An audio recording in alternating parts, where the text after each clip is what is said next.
Silver trades at $76 per ounce today, up from $33 in October, vaporizing over $30 billion from 5 major U.S. banks' balance sheets in a matter of weeks. Comex registered inventory, the metal actually available for delivery, has plunged to 150 million ounces from 346 million in 2020, while open interest claims 750 million ounces, 5 times the physical stock. In the first 4 days of December, 47.6 million ounces were pulled for delivery, erasing over 60% of that vault in a flash. Shanghai's silver stockpiles hit 446 tons, the lowest since 2016, as London vaults echo the strain. Backwardation gripped Chinese contracts on Christmas Day, spot prices exceeding futures, a raw signal of immediate scarcity no contango can mask. This isn't volatility. This is the paper system fracturing against unyielding physical limits, right now, in real time. The fracture shows first in the numbers that refuse to align. Banks have shorted 708 million ounces, nearly a full year's global production, betting on perpetual suppression. Each dollar climb in silver cost them $78 million collectively. The $43 surge since October translates to losses that aren't paper. They're capital destroyed. Positions trapped in a squeeze where covering means buying at peaks they engineered to avoid. Comex, the futures hub, faces delivery demands it can't meet. Not because of oversight, but because the vault math exposes the illusion. 150,000 contracts promising 750 million ounces against 150 million deliverable. That's not a market. It's a leverage trap unwinding. Industrial users, pulling metal for solar panels and EV motors, aren't speculating. They're consuming. And the system, built on cash settlements, now confronts actual need that won't defer. Watch how the drain accelerates without warning. December's 47.6 million ounces claimed in 4 days outpaces any historical precedent, signaling not a blip, but a cascade where confidence evaporates. If you're tracking futures or holding positions, you've likely seen similar velocity spikes in your feeds. Share in the comments how this drain rate compares to what you're observing on your end. The banks can't exit cleanly. Their shorts, accumulated over 15 years, relied on a world where paper outnumbered physical by design. Now, with inventories critically low, every delivery request peels away the facade, forcing buys that propel prices higher, feeding the loop. This is where the logic snaps. A system stable on 1 to 2% delivery rates buckles at 10%, and we're already beyond that threshold in spots. Contrast this with 1980, when the Hunt brothers' accumulation spiked silver to $50 through leverage and speculation, only for Comex to rewrite rules mid-crisis. Position limits imposed, margins hiked, forcing liquidation that cratered the price and ruined them. Regulators shielded the banks then, intervening when the squeeze threatened institutional stability. But now, the driver isn't financial gamesmanship. It's structural consumption outstripping supply by 282 million ounces in 2024 alone, the 4th straight year of deficits. Solar ate 200 million ounces, EVs 90 million more, with AI data centers, 5G, and defense electronics devouring the rest. You can't rule change physics. Solar pace demands silver conductivity. Missile guidance needs it for thermal control. The Hunts' play collapsed because it was artificial. This one endures because it's embedded in the economy's core. That endurance reveals the breakpoints deeper in the chain. Global mine output hovers at 835 million ounces annually, but 75 to 80% comes as byproduct from copper, zinc, lead operations. Silver supply inelastic, tied to base metals economics that ignore silver's price signals. Ramp up silver? Only if copper justifies it, and it doesn't. Above, ground stocks, drained by 4 years of overuse, leave vaults bare. Comex at 150 million. Shanghai scraping 446 tons. London reports parallel outflows as metal flows east for China's 50% plus industrial dominance, refining 70% of global capacity. They aren't exporting, they're internalizing, creating premiums that bifurcate markets. Shanghai backwardation on December 25th. Immediate delivery commanding more than futures. A premium scream no Western exchange can silence. Here's the pivot. U.S. banks, perennial shorts for decades, flip net long in the CFTC's December 2nd report. The first time ever, per analysts like Craig Hemke, who've monitored since 2014. 22 banks overall remain net short 42,311 contracts, but the U.S. cohort's reversal? That's capitulation. JP Morgan fined $920 million in 2020 for spoofing precious metals from 2008 to 2016. Thousands of fake orders to depress prices, simultaneously amassed 600 million to 1 billion physical ounces at suppressed levels. Suppress with paper, hoard the real. then flip when the squeeze bites. If you followed bank reports or DOJ settlements, this shift might ring familiar. Drop your take in the comments on why they'd reverse now, based on what you've seen in the data. The geopolitics interlace here, turning market stress into strategic vulnerability. China pulls from Comex and London into Shanghai for domestic solar, EVs, electronics. Hoarding that leaves Western defense contractors scrambling. US missiles, radar, thermal systems all require silver. Imagine standing for delivery on futures, only to get cash because vaults are dry, while Beijing holds the metal and declines sales. This isn't abstract. It's the exposure in supply chains we've outsourced, where financial engineering meets resource reality. The Biden and Trump administration's solar targets aim for capacity powering 100 million homes by 2030. Each panel takes about 1/3 ounce, tallying hundreds of millions in demand. But with deficits persisting, where does it come from? Not new mines, locked to base metals, not recycling, already maxed. Push further, and the contagion risks surface. Those $30 billion bank losses? They cascade. Margin calls force liquidations elsewhere, eroding credit, straining counterparties. The OCC pegs U.S. banks' total derivatives at $8 trillion notional. Precious metals a sliver, but concentrated shorts in one asset can ignite broader fires, as 2008's mortgage derivatives proved. Silver's opacity mirrors that. 5 banks dominating positions, their pain becoming systemic if silver climbs to $82 to $85, where losses top $35 billion, triggering downgrades. Analysts like Andrew Maguire flag this as the breakdown point for Comex controls. At $93 to $100 mid-2026 per BNP Paribas and long forecast, the inelastic supply locks in. $150 to $170 by 2027 if full decoupling hits. Physical premiums soaring over paper settlements. This decoupling isn't speculative. It's the endpoint when Comex declares force majeure, cash settling because inventory hits zero. During COVID in 2020, coin premiums hit 60% over spot. Now, they're climbing again. Physical bifurcates. A Comex price for illusions. Real metal at $150 plus for those who need it. Industrial halt follows. Solar firms facing tripled costs, either hiking prices, eating margins, or pausing. EV lines rationed for lack of contacts, 5G delayed. The green transition, trillions wagered, stalls on a commodity we assumed infinite. If you're in renewables or manufacturing, this premium split must hit close. Share in the comments how supply strains are showing up in your operations right now. History mirrors this without repeating. The Hunt's 1980 corner was speculation crushed by rule tweaks. Regulators targeted leverage, not fundamentals. But structural deficits defy that. 282 million ounces short in 2024. Projected 10 to 15% demand growth from solar/EV plants per the Silver Institute. You can't intervene against consumption. It's the economy's wiring. Back then, silver spiked to $50, equivalent to $170 to $185 inflation adjusted today. We approach that not through bets, but depletion. Vaults emptied then by accumulation, now by permanent use. Metal burned in panels, vehicles, devices. Gone, not hoarded. The timeline tightens the pressure. January 20th, 2026. CFTC Chair. Rostin Banham exits. Successor inherits a teetering market. Watch for emergency measures. Limits, halts, cash mandates. To protect banks, echoing 1980s favoritism. Early February, January delivery period. Open interest at records for a minor month.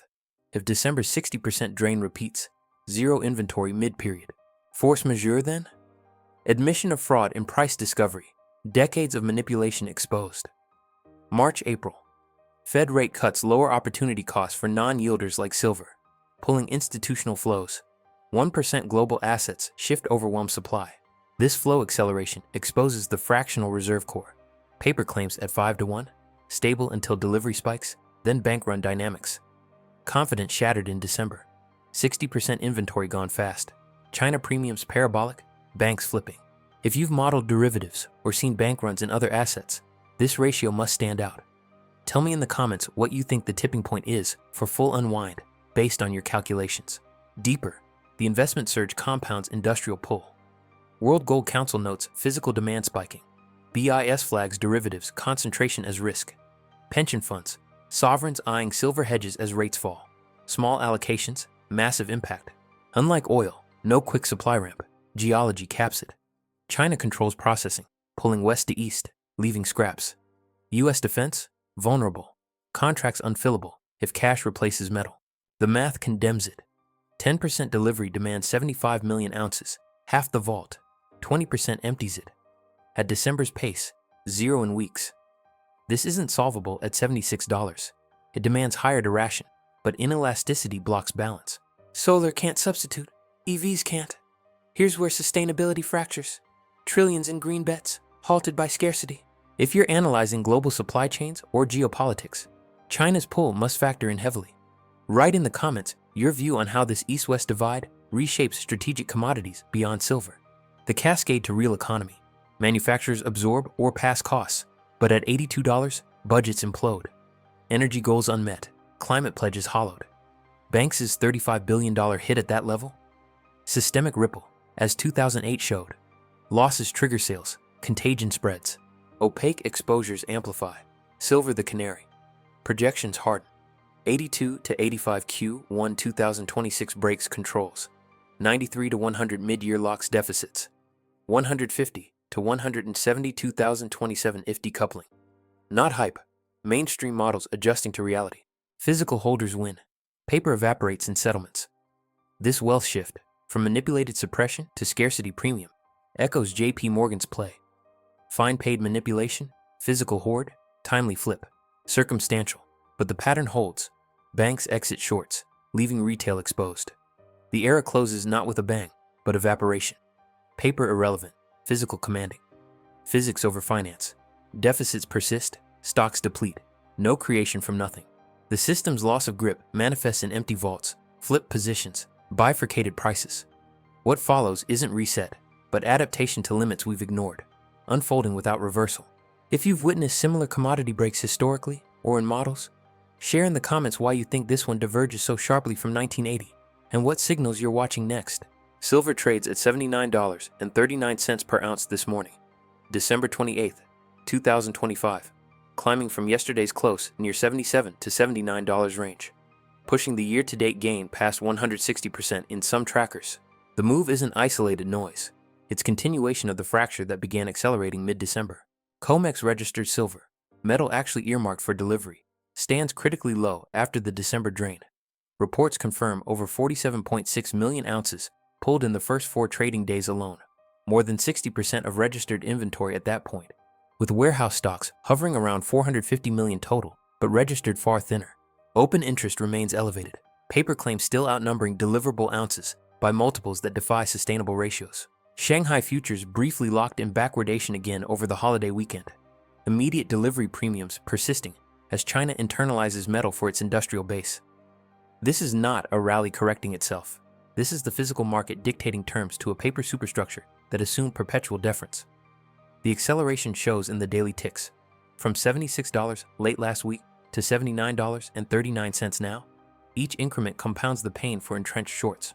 The 5 major U.S. banks that dominated the 708 million ounce short position pre-squeeze have seen losses balloon beyond the initial $30 billion estimate, closer to $35 to $40 billion as the price breaches new levels. Every dollar higher adds roughly $78 million in collective mark-to-market destruction. Covering requires buying physical or rolling into ever higher futures, both feeding the velocity. Yet the system still pretends normalcy. Comex quotes trade as if inventory were abundant, while actual delivery stands reveal emptiness. If 60% vanished in 4 days on initial claims, what happens when January delivery month opens with record open interest for a minor period? The math projects 0 registered before mid-February if velocity holds even half that pace. Structural demand refuses to yield.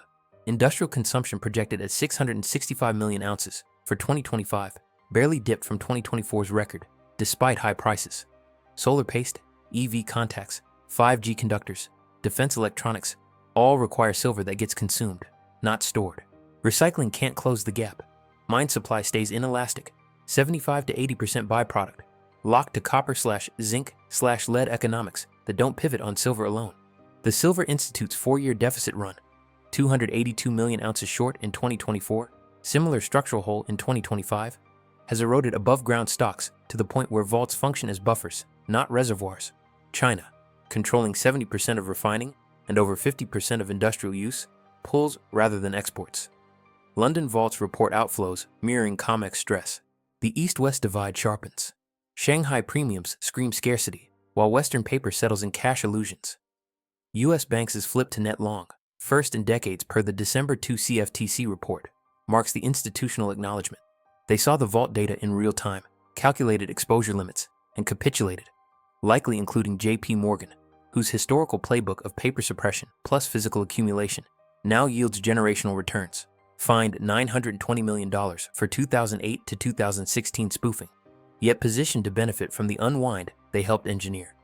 The reversal isn't random, it's survival. If you've monitored QOT reports or bank filings over the years, this shift must stand out as seismic. Share in the comments what your read is on the timing, especially with the new CFTC chair incoming January 20th. Geopolitical layering deepens the exposure. U.S. defense systems, missile guidance, radar thermal management depend on silver that may no longer flow freely from Comex if deliveries default to cash. Solar deployment targets for 100 million homes by 2030 demand hundreds of millions of ounces at approximately 1/3 ounce per panel, yet supply can't scale fast enough.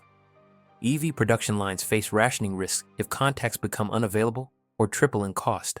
The green transition, trillions committed across administrations, collides with a commodity we've treated as infinite.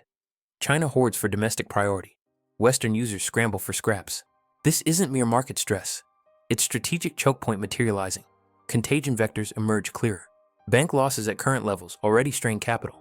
At $85, collective pain exceeds $40 billion, triggering margin calls that cascade into unrelated assets. OCC noted 8 trillion notional derivatives across banks mean silver is a sliver. But concentrated, leveraged slivers ignite fires, as 2008 demonstrated. Opaque positions among a handful of institutions create counterparty fear. Credit downgrades follow. Liquidity tightens elsewhere. Silver isn't the crisis alone, but the catalyst exposing broader fragility in fractional reserve commodity derivatives. Price inevitabilities harden. $82 to $85 looms in Q126 as the control break level. Analysts flag it as where Comex mechanisms fail outright.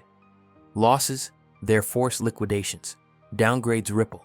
$93 to $100 mid-2026 aligns with mainstream revisions from BNP Paribas and others.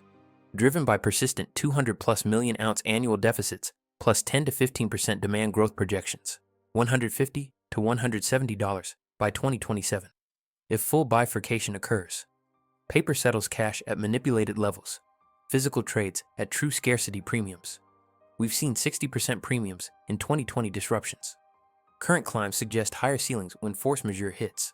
January delivery period tightens the noose. Open interest at records for what's normally quiet. If December velocity repeats fractionally, registered hits zero mid-month. Force majeure declaration then? Explicit admission that price discovery was illusory for decades. Regulators, history shows, protect institutions over holders.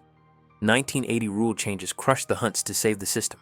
Expect similar mid-game tweaks, emergency limits, cash mandates, halts. The successor to departing CFTC chair, Rostin Behnam, inherits this on January 20th. Fed rate trajectory amplifies. Projected cuts into March-April lower opportunity costs for non-yielders. Institutional allocations, pensions, sovereigns, even 0.5 to 1% shift into physical silver overwhelms remaining supply. Unlike speculation, this is hedging against monetary debasement layered on industrial necessity. The fractional reserve analogy holds exact. Paper at 5-1 or worse assumes less than 20% stand for delivery. December proved otherwise. Confidence broke. Backwardation, premiums, bank flips, vault drains. These are not anomalies, but confirmation the run has begun. Physical holders capture the premium. Paper evaporates in forced cash. If you're positioned in futures, ETFs, or tracking industrial procurement, the velocity must feel visceral now. Drop in the comments how this drain and premium dynamic is manifesting on your side of the market. Whether trading desk, manufacturing, or vault access, the fracture widens daily. Physics overrides finance. No alchemy creates silver. Deficits compound, consumption permanent. The paper era, suppressed prices via unbacked leverage, ended in December 2025. What replaces it isn't orderly reset, but raw repricing by scarcity. Vaults empty, positions flip, markets bifurcate, industries ration. The system loses control, not through conspiracy, but arithmetic.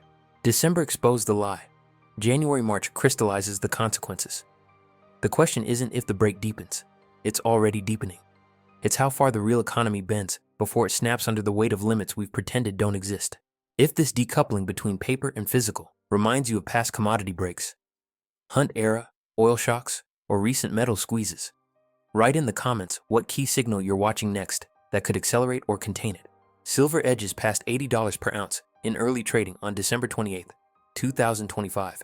The tape showing no hesitation after the weekend. The climb from $76 4 days ago has now erased another layer of the bank's capital cushion. Estimated collective losses on the concentrated short positions approaching $38 billion as the math compounds relentlessly. Each incremental dollar inflicts roughly $78 million in fresh damage across the 5 dominant institutions still holding the bulk of the legacy shorts. Covering at these levels isn't optional anymore. It's survival mathematics. Yet the paper market continues quoting, as though inventory remains elastic, while the physical drain shows no sign of pausing. The velocity remains the clear signal of fracture.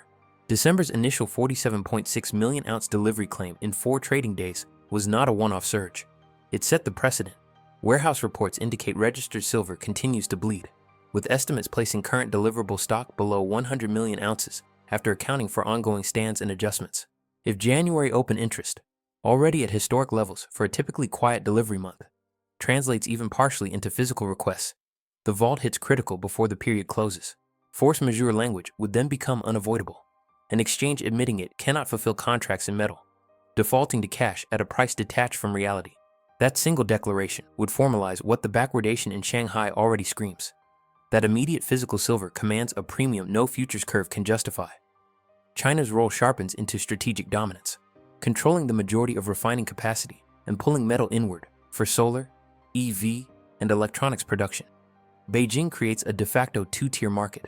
Western users face escalating premiums or outright unavailability, while domestic needs are prioritized. The U.S. industrial base, defense contractors requiring silver for guidance systems and thermal interfaces, solar manufacturers locked into deployment schedules, now operates on borrowed time. If Comex defaults to cash settlement, those contracts become worthless promises. The real metal stays locked in vaults that no longer serve global liquidity. The institutional flip accelerates the unraveling. U.S. banks, moving net long for the first time in tracked history, signals they have internalized the physics. Paper leverage has reached its breaking point against finite stock. If you follow quarterly CFTC reports or vault movement trackers, this reversal carries weight. Write in the comments what other asset classes you see, showing parallel signs of paper-physical divergence right now. Rate cut expectations into early 2026 only fuel the fire. Lower yields reduce the carry cost of holding non-yielding metal, drawing sideline capital. Even modest institutional reallocation, 0.5% of global pension assets, would overwhelm what's left in accessible vaults. The system, engineered for decades on the assumption that delivery demands stay trivial, now faces the opposite. Demand that is structural, permanent, and accelerating. This is no longer about price discovery. It's repricing by depletion. The paper superstructure loses relevance as physical reality enforces scarcity that no regulation can override. The fracture deepens daily. The real question is, which link snaps first? January delivery, forced cash settlement, or cascading bank stress? Physics holds the veto.